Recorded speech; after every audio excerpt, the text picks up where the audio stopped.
பரிசுத்த வேதாகமம் பழைய ஏற்பாடு எசேக்கியேல் தீர்க்க தரிசன புஸ்தகம் 28ஆம் அதிகாரம். கர்த்தருடைய வார்த்தை எனக்கு உண்டாகி, அவர் மனுபுத்திரனே, நீ தீருவின் அதிபதியை நோக்கி, கர்த்தராகிய ஆண்டவர் உரைக்கிறது என்னவென்றால், உன் இருதயம் மேட்டிமை கொண்டு, நான் தேவன், நான் சமுத்திரத்தின் நடுவே தேவாசனத்தில் வீற்றிருக்கிறேன் என்று நீ சொல்லி உன் இருதயத்தை தேவனின் இருதயத்தை போல் ஆக்கினாலும் நீ மனுஷனே அல்லாமல் தேவன் அல்ல. இதோ, தானியேலை பார்க்கிலும் நீ ஞானவான். இரகசியமானதொன்றும் உனக்கு மறைபொருள் அல்ல. நீ உன் ஞானத்தினாலும் உன் புத்தியினாலும் பொருள் சம்பாதித்து பொன்னையும் வெள்ளியையும் உன் பொக்கிஷ சாலைகளில் சேர்த்து கொண்டாய். உன் வியாபாரத்தினாலும் உன் மகா ஞானத்தினாலும் உன் பொருளை பெருக பண்ணினாய். உன் இருதயம் உன் செல்வத்தினால் மேட்டிமையாயிற்று. ஆகையால் கர்த்தராகிய ஆண்டவர் சொல்லுகிறது என்னவென்றால், நீ உன் இருதயத்தை தேவனின் இருதயத்தைப் போல ஆக்குகிறபடியினால், இதோ, ஜாதிகளில் மகா பலவான்களாகிய மறு தேசத்தாரை உனக்கு விரோதமாக வரப்பண்ணுவேன். அவர்கள் உன் ஞானத்தின் அழகுக்கு விரோதமாய் தங்கள் பட்டயங்களை உருவி உன் மினுக்கை குலைத்து போடுவார்கள்.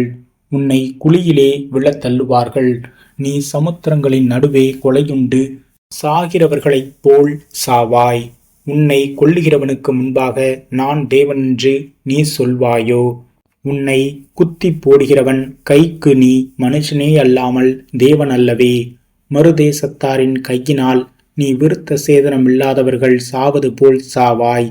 நான் இதை சொன்னேன் என்று கர்த்தராகிய ஆண்டவர் உரைக்கிறார் என்று சொல் என்றார். பின்னும் கர்த்தருடைய வார்த்தை எனக்கு உண்டாகி, அவர் மனுபுத்திரனே, நீ தீரு ராஜாவை குறித்து புலம்பி அவனை நோக்கி, கர்த்தராகிய ஆண்டவர் உரைக்கிறது என்னவென்றால், நீ விசித்திரமாய் செய்யப்பட்ட முத்திரை மோதிரம், நீ ஞானத்தால் நிறைந்தவன், பூரண அழகுள்ளவன், நீ தேவனுடைய தோட்டமாகிய ஏதேனில் இருந்தவன். பத்மராகம், புஷ்பராகம், வைரம், படிகப்பச்சை, கோமேதகம், எஸ்பி, எந்திர நீலம், மரகதம், மாணிக்கம் முதலான சகலவித ரத்தினங்களும் பொன்னும் உன்னை மூடிக்கொண்டு இருக்கிறது. நீ சிருஷ்டிக்கப்பட்ட நாளில் உன் மேல வாத்தியங்களும் உன் நாகஸ்வரங்களும் உன்னிடத்தில் ஆயத்தப்பட்டு இருந்தது. நீ காப்பாற்றுகிறதற்கான அபிஷேகம் பண்ணப்பட்ட கேருப். தேவனுடைய பரிசுத்த பர்வதத்தில் உன்னை வைத்தேன். அக்கினிமயமான கற்களின் நடுவே உலாவினாய். நீ சிருஷ்டிக்கப்பட்ட நாள் துவக்கி உன்னில் அநியாயம் கண்டுபிடிக்கப்பட்டதும் மட்டும் உன் வழிகளில் குறையற்று இருந்தாய். உன் வியாபாரத்தின் மிகுதியினால் உன் கொடுமை அதிகரித்து நீ பாவம் செய்தாய். ஆகையால் நான் உன்னை தேவனுடைய பர்வதத்திலிருந்து ஆகாதவன் என்று தள்ளி காப்பாற்றுகிற கேருபாய் இருந்த உன்னை அக்கினிமயமான கற்களின் நடுவே இராதபடிக்கு அழித்து போடுவேன். உன் அழகினால் உன் இருதயம் மேட்டிமையாயிற்று.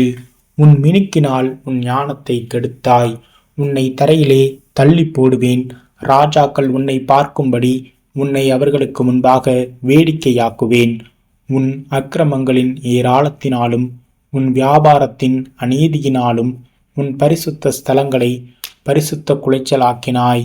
ஆகையால் உன்னை பட்சிப்பதாகிய ஒரு அக்கினியை நான் உன் நடுவில் இருந்து புறப்பட பண்ணி உன்னை பார்க்கிற எல்லாருடைய கண்களுக்கு முன்பாகவும் உன்னை பூமியின் மேல் சாம்பலாக்குவேன். ஜனங்களில் உன்னை அறிந்த அனைவரும் உன் நிமித்தம் திகைப்பார்கள். மகா பயங்கரமானவை இனி ஒருபோதும் இருக்க மாட்டாய் என்று உரைக்கிறார் என்று சொல் என்றார். பின்னும் கர்த்தருடைய வார்த்தை எனக்கு உண்டாகி, அவர் மனுபுத்திரனே, நீ உன் முகத்தை சீதோனுக்கு எதிராக திருப்பி அதற்கு விரோதமாக தீர்க்க தரிசனம் உரைத்து சொல்ல வேண்டியது என்னவென்றால், கர்த்தராகிய தேவன் சொல்லுகிறார், சீதோனே, இதோ, நான் உனக்கு விரோதமாக வந்து உன் நடுவிலே மகிமைப்படுவேன்.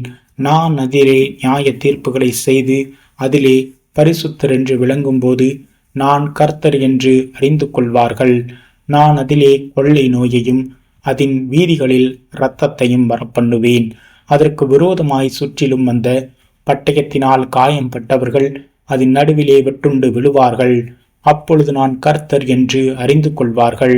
இஸ்ரவேல் வம்சத்தாரை இகழ்ந்த அவர்களுடைய சுற்றுப்புறத்தார் ஆகிய அனைவரிலும் இனி தைக்கிற முள்ளும் நோவுண்டாக்குகிற நெரிஞ்சிலும் அவர்களுக்கு இராது. அப்பொழுது நான் கர்த்தராகிய ஆண்டவர் என்று அறிந்து கொள்வார்கள். கர்த்தராகிய ஆண்டவர் சொல்லுகிறது என்னவென்றால், நான் இஸ்ரவேல் வம்சத்தாரை அவர்கள் சிதறடிக்கப்பட்டு இருக்கிற ஜனங்களிடத்திலிருந்து சேர்த்து கொண்டு வந்து அவர்களால் ஜாதிகளின் கண்களுக்கு முன்பாக பரிசுத்தர் என்று விளங்கும் போது அவர்கள் என் தாசனாகிய யாக்கோபுக்கு நான் கொடுத்த தங்களுடைய தேசத்திலே குடியிருப்பார்கள். அவர்களுடைய சுற்றுப்புறத்தாரில் அவர்களை இகழ்ந்த அனைவரிலும் நான் நியாய தீர்ப்புகளை செய்யும்போது அவர்கள் அதிலே சுகமாய் குடியிருந்து வீடுகளை கட்டி திராட்சை தோட்டங்களை நாட்டி சுகமாய் வாழ்ந்து நான் தங்கள் தேவனாகிய கர்த்தர் என்று அறிந்து கொள்வார்கள் என்கிறார் என்று சொல் என்றார்.